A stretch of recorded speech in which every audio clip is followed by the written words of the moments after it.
BSc part third paper third physical chemistry. इसमें chapter पढ़ रहे थे हम स्पेक्ट्रोस्कोपी। इसकी 5 क्लास हम पढ़ चुके थे। आपको याद हो तो हमने यह सीखा था कि एक इलेक्ट्रॉनिक लेवल में बहुत सारे वाइब्रेशनल लेवल होते हैं और एक वाइब्रेशनल लेवल में बहुत सारे रोटेशनल लेवल होते हैं। हमने ये भी सीखा था कि जब कभी रोटेशनल लेवल चेंज करना हो तो बहुत कम ऊर्जा की विकिरणें उस मॉलिक्यूल पर डाली जाती हैं। जब किसी भी अणु पर, किसी भी मॉलिक्यूल पर बहुत कम एनर्जी की रेडिएशन से डाली जाएंगी तो उनका केवल रोटेशनल लेवल चेंज होता है। क्योंकि ये रेडिएशंस बहुत कम एनर्जी की हैं, इसका मतलब इनकी वेवलेंथ या तरंगदैर्घ्य बहुत अधिक होगी। तो इनसे जो एब्जॉर्प्शन बैंड मिलता है वो माइक्रोवेव रीजन में मिलता है। इसीलिए इस प्रकार की स्पेक्ट्रोस्कोपी जिसमें केवल रोटेशनल स्पेक्ट्रम मिलते हैं, जिसमें केवल रोटेशनल लेवल चेंज होता है, उसको माइक्रोवेव स्पेक्ट्रोस्कोपी या रोटेशनल स्पेक्ट्रोस्कोपी भी कहते हैं। तब आपके बात बिल्कुल समझ में आ गई होगी कि रोटेशनल स्पेक्ट्रोस्कोपी क्या है। रोटेशनल स्पेक्ट्रोस्कोपी में मॉलिक्यूल्स के रोटेशन के कारण से, अणु के घूर्णन के कारण से हमें एब्जॉर्प्शन स्पेक्ट्रम मिलते हैं या एब्जॉर्प्शन बैंड मिलते हैं। और ये जो एब्जॉर्प्शन बैंड चूँकि बहुत ज़्यादा तरंगदैर्घ्य के होते हैं, अधिक तरंगदैर्घ्य के होते हैं, कम एनर्जी के होते हैं, तो इसका मतलब ये कहाँ मिलते हैं, ये माइक्रोवेव रीजन में मिलते हैं। इसीलिए इसे माइक्रोवेव स्पेक्ट्रोस्कोपी भी कहते हैं। यह बात आपके समझ में आ गई होगी। तब हमने पहली क्लास में सीखा था। आज हम डिटेल में इसकी रोटेशनल स्पेक्ट्रोस्कोपी या माइक्रोवेव स्पेक्ट्रोस्कोपी की बात करेंगे कि ये रोटेशनल स्पेक्ट्रोस्कोपी क्या है और इससे संबंधित सिद्धांत कौन सा है, इसके लिए सिलेक्शन रूल क्या है, इस सबको हमें पढ़ना है।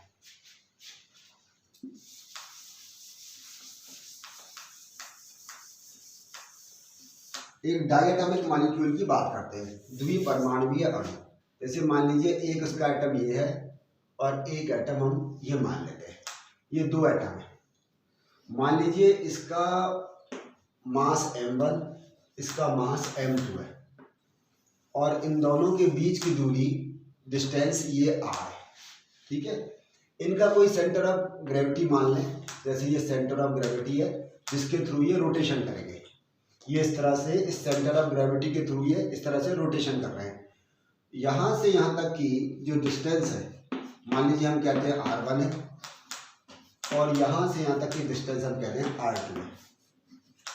ये मान लीजिए एक कोई डायटोमिक मॉलिक्यूल AB है, समझने की कोशिश करें। एक कोई डायटोमिक मॉलिक्यूल द्विपरमाणुवीय अणु जिसके A का मास है m1, B का मास है m2। ये आपस में ये इनकी इक्विलिब्रियम बॉन्ड डिस्टेंस है। ये क्या है, इक्विलिब्रियम बॉन्ड डिस्टेंस। ये इसकी साम्य बंध दूरी है। अब इसमें कोई सेंटर ऑफ ग्रेविटी होगा जिसके थ्रू ये रोटेशन करेंगे या घूर्णन करेंगे।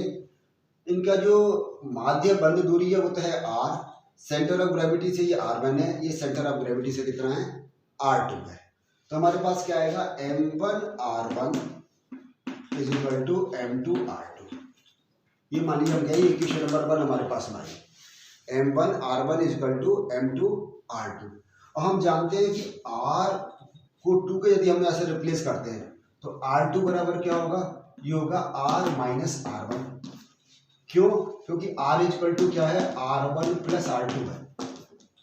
r equal to r1 plus r2, ये टोटल r, ये किसके बराबर है, r1 प्लस r2 के। तो ये r2 बराबर किसको जाएगा, इसको इधर ले आए तो r माइनस r1। तो इस इक्वेशन कैसे लिख सकते हैं, m1r1 is equal to m2 r minus r1। यहाँ तक बात समझ आ रही है। अब इसके बाद क्या लिखें इसको, m1r1 is equal to m2r minus m2r1। यहाँ भी बात समझ आई। इसका से मल्टीप्लिकेशन कर दिया, इसको इधर ले आइए तो ये क्या आ गया, m1r1 plus m2r1 this is equal to m2r। यहाँ तक बात समझ आती है। इससे r1 कॉमन ले लें तो हमारे पास यहाँ आ जाएगा r1, यहाँ क्या बचेगा m1 प्लस m2, ये बराबर हो गया m2r upon m1 plus m2। इसको इक्वेशन नंबर 2 डाल दीजिए। यहाँ तक पूरी बात समझ में आ गई। r1 बराबर हमने क्या निकाल लिया, m2r upon m1 plus m2। बिल्कुल ठीक। एक और इक्वेशन लिखते हैं, उसमें हम लिखते हैं, मान लीजिए M2 R2 equal to M1 R1, इसी को हमने दोबारा से लिख दिया।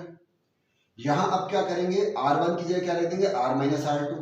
हमारे पास में आ गया M2 R2 equal to M1 और यहाँ पर R माइनस R2। फिर इसी प्रकार से इसका मल्टीप्लिकेशन कर दो तो आ जाएगा M2 R2 equal to M1 R minus M1 R2। इसको इधर ले जाइए, प्लस में आ जाएगा, प्लस में आ जाएगा तो इसको R2 कॉमन ले लेंगे तो हमारे पास क्या बचेगा, यहाँ पर R2 equal to M1 R upon M1 plus M2। ये इक्वेशन नंबर 3। यहाँ तक बात समझ कि हमने क्या निकाल लिया, R1 और R2 निकाल लिए। जैसे इसे पहले इक्वेशन निकालता है वैसे ही दूसरे से निकाल लिया। यहाँ तक की बात बिल्कुल समझ में आ गई होगी। अब आगे की बात करते हैं।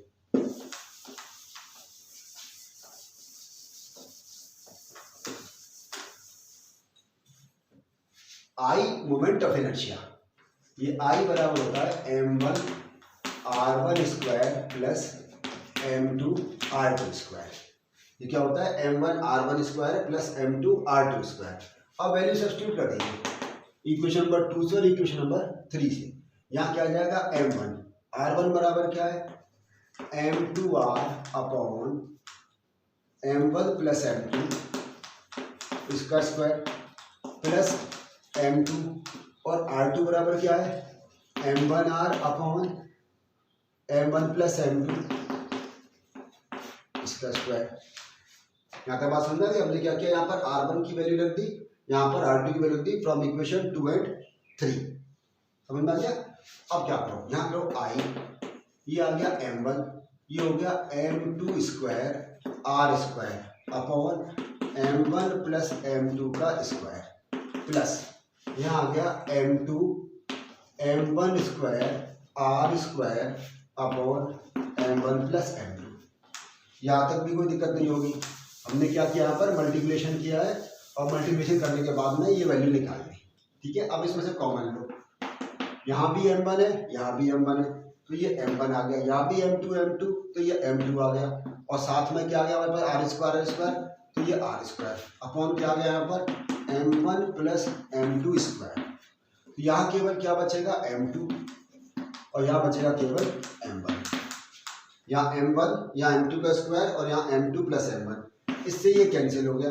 हमारे पास में क्या आया, I is equal to M1 M2 upon M1 plus M2 और R स्क्वायर।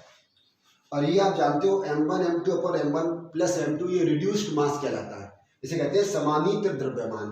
तो I बराबर हमारे पास क्या आ गया, म्यू R स्क्वायर।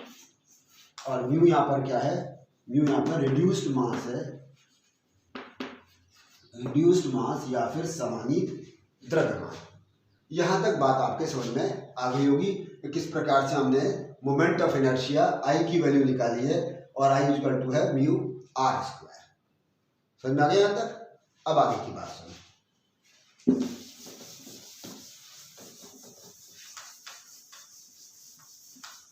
देखो, जैसा कि हमने पहले कहा था कि जब रोटेशनल स्पेक्ट्रोस्कोपी होती है तो उसमें हम रोटेशनल क्वांटम नंबर लेते हैं और रोटेशनल क्वांटम नंबर को जे से रिप्रेजेंट करते हैं।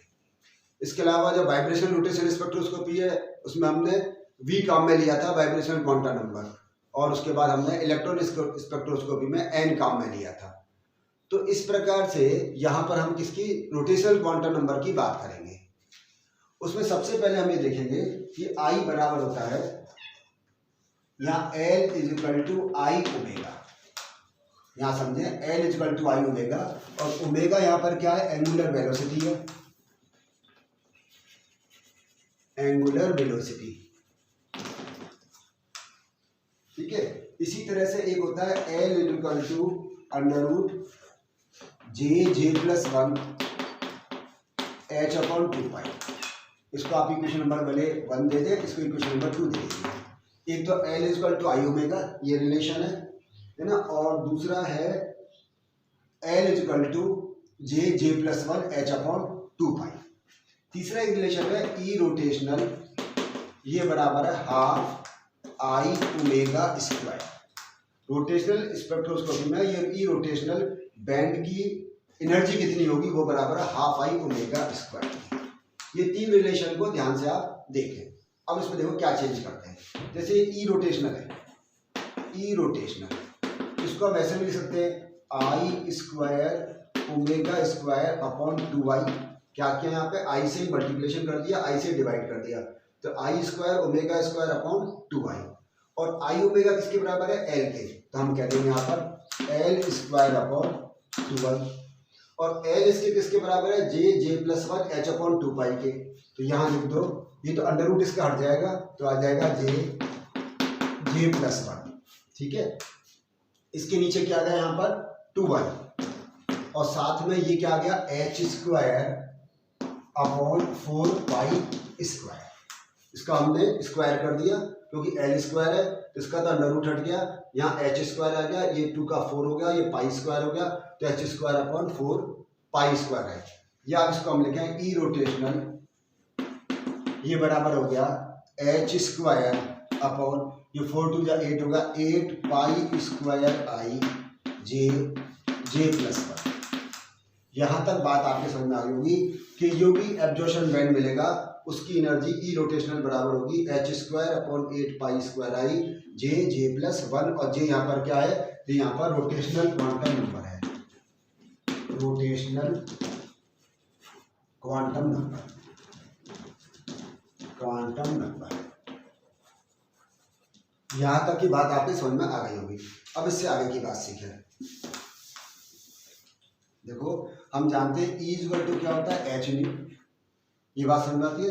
न्यू इक्वल टू क्या, सी अपॉन लेमडा, तो हम कह देंगे E equal to H C upon lambda, और 1 अपॉन लेमडा बराबर होता है न्यू बार के, तो E equal to H C nu bar. आप ये अच्छी तरह जानते हो कि IR स्पेक्ट्रोस्कोपी में और इसके अलावा माइक्रोवेव स्पेक्ट्रोस्कोपी में एब्जॉर्प्शन बैंड की पोजीशन को या एब्जॉर्प्शन बैंड को हमेशा किसके रूप में देते हैं, हमेशा वेव नंबर के रूप में देते हैं। तो यहाँ हमें वेव नंबर लाना पड़ेगा, और वेव नंबर की यूनिट क्या है, सेंटीमीटर इनवर्स। तो यहाँ ई की जगह हम क्या रख देंगे, वेव नंबर।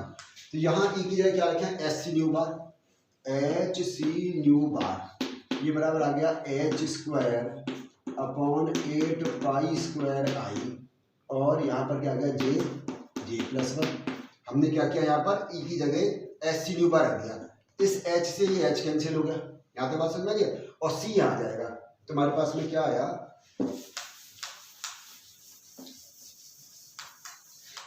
हमारे पास आया यहाँ पर न्यू बार, ये बराबर आया H upon 8 pi square I C J plus 1। बात समझ में आ रही है। या इसको हम लिख सकते हैं nu bar is equal to B J plus 1, और यहाँ पर बी क्या है, बी एक कांस्टेंट है, इसको रोटेशनल कांस्टेंट कहते हैं, रोटेशनल कांस्टेंट। और ये बी बराबर किसके है, बी बराबर है H upon 8 pi square I सी की। तो हमने लिख दिया बी जे प्लस 1। या तो इसको ई रूट न्यू बार से लिखते हैं, या इसको ऐसे लिख सकते हैं ई रोटेशनल बार, तब भी मतलब इसका वेव नंबर सही है। या तो लिखे न्यू बार या E rotational bar, B J plus 1, और साथ में यूनिट क्या आएगी, सेंटीमीटर इनवर्स। ये दोनों एक ही बात है, या न्यू बार लिखें या E rotational bar, B J plus 1 centimetre inverse. यहाँ बात आपको बिल्कुल समझ में आ रही है कि बी यहाँ पर रोटेशनल कांस्टेंट है, इसकी वैल्यू है H square H upon 8 pi square I C, ये इसकी वैल्यू है। और जे यहाँ पर क्या है, rotational quantum number. Rotational quantum number की हमने पहले भी कहा था, इसकी वैल्यू 0 1 2 3 4 हो सकती है।